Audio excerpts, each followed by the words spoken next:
ওরে ও সুবল, সকাল থেকে আমি এই ঘন জাদুকরি বনের দিকে তাকিয়ে আছি। দেখ কিভাবে বনের মাঝখান থেকে একটা রূপালী রঙের হরিণ অদ্ভুত নীল আলো ছড়িয়ে আমাদের রাজপ্রাসাদের দিকে ইশারা করছে। মনে হচ্ছে আমাদের রাজপ্রাসাদটা ওর খুব পছন্দ হয়েছে। ও বোধহয় আসতে চাচ্ছে, কিন্তু লোকজনের জন্য ও আসতে রাজকুমার, পারছে না। তুমি ওই রূপালী হরিণের রূপ দেখে ভুলে যেও না কিন্তু। গ্রামের বয়স্ক মানুষরা বলে এই বনের শেওড়া যে গাছটা আছে সেখানে এক রাক্ষসী ডাইনি বুড়ি থাকে। সে জাদুর রূপ ধরে মানুষকে বনের গভীরে বন্দি করে রাখে। তারপরে তাকে মন্ত্র বলে যা বলে তাদের সেইভাবেই কাজ করতে হয়। তারা নিজের থেকে কিচ্ছু করতে পারে না। এমন রাক্ষসী ডাইনিটা কি বললি রে সুবল?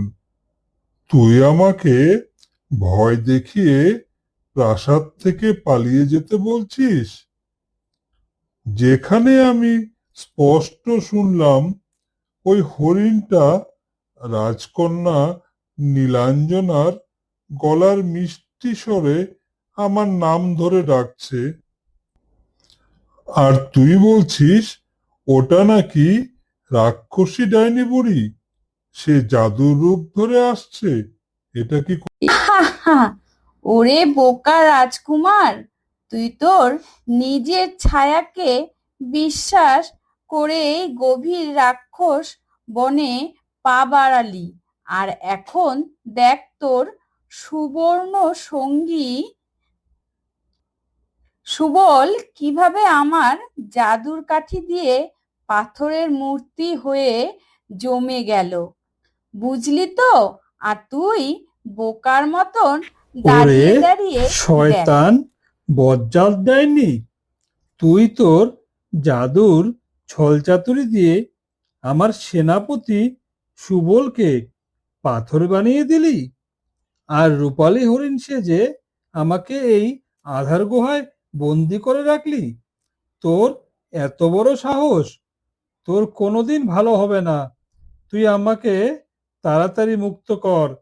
আমার সব সেনারা জানলে কিন্তু এখন আর তোর আর চিৎকার রেহাই করে নেই। কোনো লাভ নেই রাজকুমার।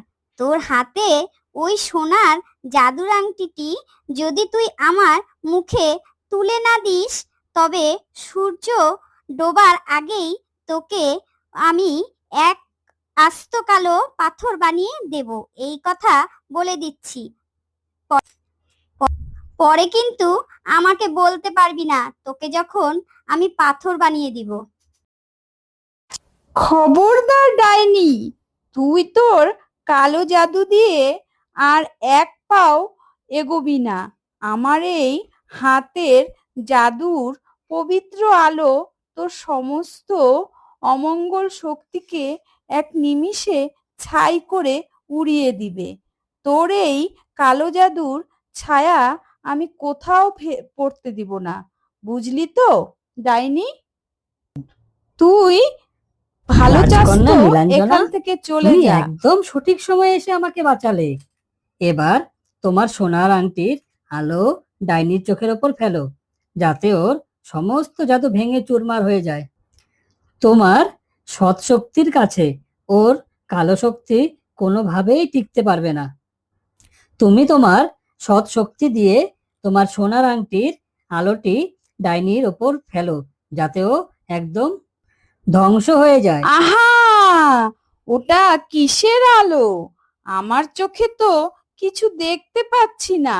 আমার 1000 বছরের জাদুর শক্তি যে হাওয়া হয়ে গেল।